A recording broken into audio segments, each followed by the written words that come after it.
जमीन घोटाला मामले में ईडी की कार्रवाई का सिलसिला झारखंड में लगातार जारी है। जेएमएम नेता अंतु तिर्की की गिरफ्तारी के बाद 5 दिनों का जो रिमांड है वो ईडी की टीम को मिला है और अब माना यह जा रहा है कि सभी गिरफ्तार लोगों से आमने सामने की पूछताछ हो सकती है। बिल्डर विपिन सिंह भी इसमें शामिल हैं, जेएमएम नेता अंतु तिर्की इसमें शामिल हैं और पीएमएलए कोर्ट से जो 5 दिनों की इजाज़त मिली है उसमें कई और अहम खुलासे हो सकते हैं। कई और कड़ियों को जोड़ने की कोशिश ईडी की टीम कर सकती है। जमीन घोटाला मामले में इनकी गिरफ्तारी हुई है।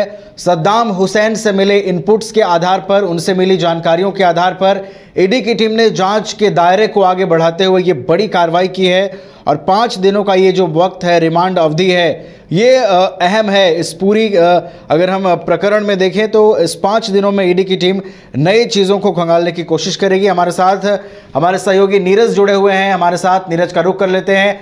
नीरज, 5 दिनों की रिमांड अवधि मिली है ईडी की टीम को। बिल्डर विपिन सिंह, जेएमएम नेता अंतु तिर्की समेत और भी जो लोग हैं उनकी मुश्किलें अब बढ़ सकती है क्योंकि इन 5 दिनों में वो तमाम चीज़ों को खंगालने की कोशिश कर सकती है ईडी की टीम, जिनके आधार पर इनकी मुश्किलें आगे बढ़े।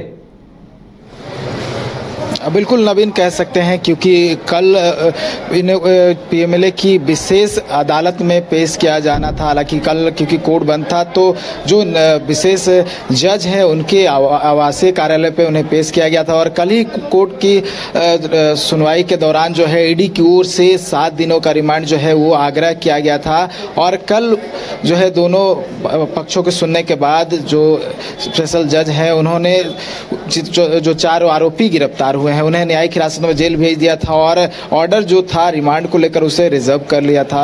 आज सुनवाई होनी थी, आज सुनवाई हुई है और 5 दिनों का रिमांड जो है ईडी को मिला है और 5 दिनों तक जो है प्रियरंजन सहाय, विपिन सिंह, अंतु तिर्की और जो एक अन्य आरोपी हैं उनसे पूछताछ होगी इस पूरे मामले में क्योंकि कई आरोप जो है वो लगे हुए हैं। जब बीते दिनों आपने देखा होगा ईडी ने जब छापेमारी की थी तो एक साथ कई जगहों पर दबिश देते हुए कई चीज़ों को जो है वहाँ से बरामद किया था और क्योंकि ये पूरा मामला जो है हेमंत सोरेन से संबंधित जमीन घोटाले मामले से जुड़ा हुआ है और जब सद्दाम हुसैन जो कि आरोपी है जमीन घोटाले मामले का और रिमांड पे लेकर ईडी की टीम जब उससे पूछताछ कर रही थी तब बहुत सारे जो इनपुट्स है वो मिले थे और उसी इनपुट के आधार पर ईडी ने कार्रवाई की थी और कार्रवाई करते हुए छापेमारी कर इन 4 लोगों को हिरासत में लिया था और देर रात तक पूछताछ की गई थी।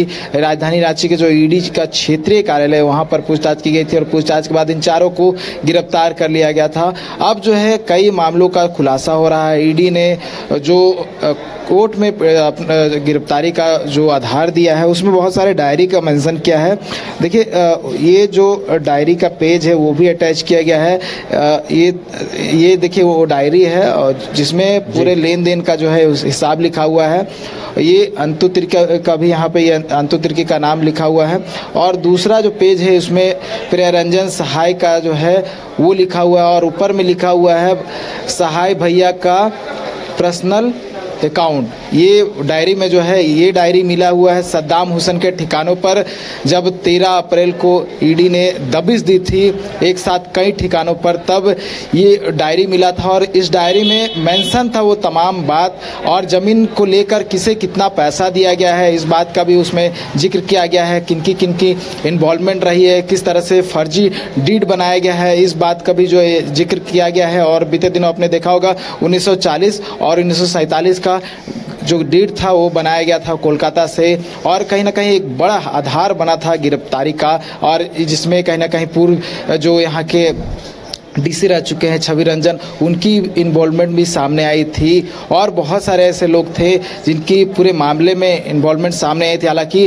वो जमीन घोटाला दूसरे मामले से जुड़ा हुआ था लेकिन कहीं ना कहीं कड़िया जो थी वो यहाँ से जुड़ती हुई दिख रही थी। अब ऐसे में 5 दिनों का रिमांड जो है मिला है। इन 4 आरोपियों से पूछताछ कर सकती है ईडी की टीम। बहुत सारे जो एंगल है वो जोड़ने की कोशिश करेगी और कड़िया जो है लगातार हम कह रहे हैं कि कड़ियों को जोड़ने का प्रयास किया जा रहा है कि जोड़ते हुए तमाम जो सब्सटेंशियल एविडेंस है वो यहाँ पर जुटाने की कोशिश की जा रही है क्योंकि मामला अब जो है इस पूरे मामले का ट्रायल जो है शुरू होने वाला है। तो ट्रायल जब शुरू होगा उस दौरान ये तमाम बातें जो है रखी जाएगी और बड़ा आधार जो है वो बन सकता है। तो कह सकते हैं ये जो जमीन घोटाले का सिलसिला 13 अप्रैल से शुरू हुआ था ईडी के छापेमारी के बाद, वो अभी भी सिलसिला जारी है। कई गिरफ्तारियां जो है वो हो गई है और जो पहले से गिरफ्तार लोग हैं उन्हें ईडी रिमांड पे लेकर पूछताछ कर रही है। आपने देखा होगा जो सद्दाम हुसैन है उसे रिमांड पर लिया था, अफसर अली वो भी रिमांड पर है। इन दोनों से भी पूछताछ हो रही है और पूछताछ के बाद कई और भी खुलासे हो सकते हैं। लेकिन अब 4 लोग और जो है ईडी के रिमांड पर जाने वाले हैं। अंतु तिर्की, प्रियरंजन सहाय, विपिन सिंह, ये जो लोग हैं वो जाएंगे और इन जो 6 लोग हैं हो सकता है कि इन 6 लोगों को आमने सामने बिठाकर पूछताछ की जाए और क्या कुछ मामले हैं जो जिसका खुलासा नहीं हुआ है और कौन लोग हैं जिनका नाम सामने आना बाकी है। तो ये तमाम जो एंगल्स है उस एंगल पे भी जो है कहीं ना कहीं सवाल होंगे और उन कड़ियों को जोड़ने की कोशिश होगी और वो नाम तलाशने की कोशिश होगी जो अभी भी पर्दे के पीछे छिपे हुए हैं। नवीन, बिल्कुल, कई ऐसे नाम हैं जिनको तलाशने की कोशिश होगी और अब जब 4 लोगों को रिमांड में लिया गया है नीरज, तो निश्चित रूप से ऐसा लग रहा है कि वो कुछ और नाम जो पर्दे के पीछे से जमीन घोटाले के इस खेल में शामिल हैं उनके नाम भी उजागर होंगे। नीरज, हेमंत सोरेन की जब से गिरफ्तारी हुई है ये मामला बिल्कुल तूल पकड़ रहा है, गिरफ्तारियां हो रही हैं और कड़ियां जुड़ती चली जा रही हैं। 23 अप्रैल का दिन भी बेहद अहम होने वाला है नीरज, क्योंकि 23 अप्रैल को हेमंत सोरेन से जुड़ी याचिका पर भी वहां पर फैसला आएगा। इसके अलावा नीरज, अगर हम प्रमुखता से इन 4 लोगों की बात करें जिनको रिमांड पे ईडी ने लिया है, क्या इनकी मुश्किलें बढ़ने से हेमंत सोरेन की मुश्किलों में और इजाफा होता हुआ आप देख रहे हैं? अब बिल्कुल कह सकते हैं क्योंकि आधार बनेगा जब, क्योंकि बेल पिटीशन जो है हेमंत सोरेन की ओर से फाइल किया गया है और ईडी ने समय की मांग की है और समय कोर्ट की तरफ से प्रदान भी किया गया है। 23 अप्रैल को मामले की सुनवाई होनी है और बेल पिटीशन में कहीं ना कहीं जब ईडी जो है अपनी ओर से जवाब दाखिल करेगी तो ये तमाम बातें जो है उसमें इंक्लूड रहेगा, एक आधार रहेगा कि हेमंत सोरेन को बेल क्यों नहीं मिलना चाहिए। ये आधार जो है इसको बनाया जा सकता है। ये कहा जा सकता है कि मामले की जो है जाँच जारी है और कई खुलासे लगातार हो रहे हैं, तो ये आधार बनाया जा सकता है। हालांकि देखने वाली बात हो कि हेमंत सोरेन की ओर से क्या कुछ जो बातें हैं वो रखी जाती है, लेकिन कह सकते हैं गिरफ्तारी के बाद से जो हेमंत सोरेन की मुश्किलें हैं वो लगातार बढ़ रही है और अभी जो है लगता नहीं है कि उन्हें बेल मिल पाएगा। हालांकि डिपेंड करेगा कोर्ट में क्या कुछ जो है वो आधार रखते हैं, लेकिन इसमें डेवलपमेंट जो है लगातार देखने को मिल रही है और मुश्किलें जो है लगातार बढ़ रही है क्योंकि आरोपियों की संख्या है वो भी बढ़ रही है।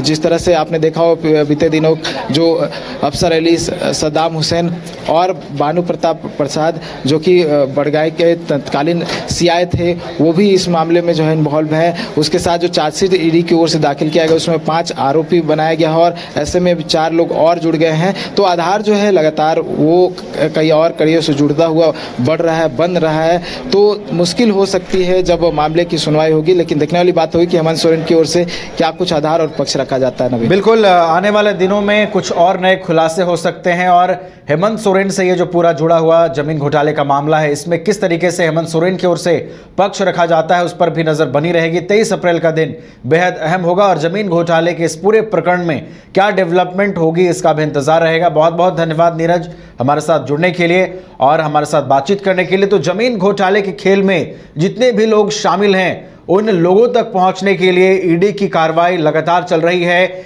4 और लोगों को हिरासत में लिया गया है। ईडी ने 5 दिनों के रिमांड पर उन्हें लिया है। इसमें जेएमएम नेता अंतु तिर्की शामिल हैं। बीते दिनों उनके आवास पर छापेमारी हुई थी और छापेमारी के अगले दिन ही उनकी गिरफ्तारी हो जाती है। सद्दाम हुसैन से मिले इनपुट्स के आधार पर ईडी की टीम तमाम लोगों को गिरफ्तार करती है और अब माना यह जा रहा है कि सभी से आमने सामने बिठाकर पूछताछ होगी और जब आमने सामने बिठाकर पूछताछ होगी तो जो बातें सामने आएंगी, जो तथ्य सामने आएंगे वो निश्चित रूप से हेमंत सोरेन की मुश्किलों को भी आगे आने वाले दिनों में बढ़ाएंगे। फिलहाल हमारे साथ इतना ही। आप देखते रहिए न्यूज़ 22 को।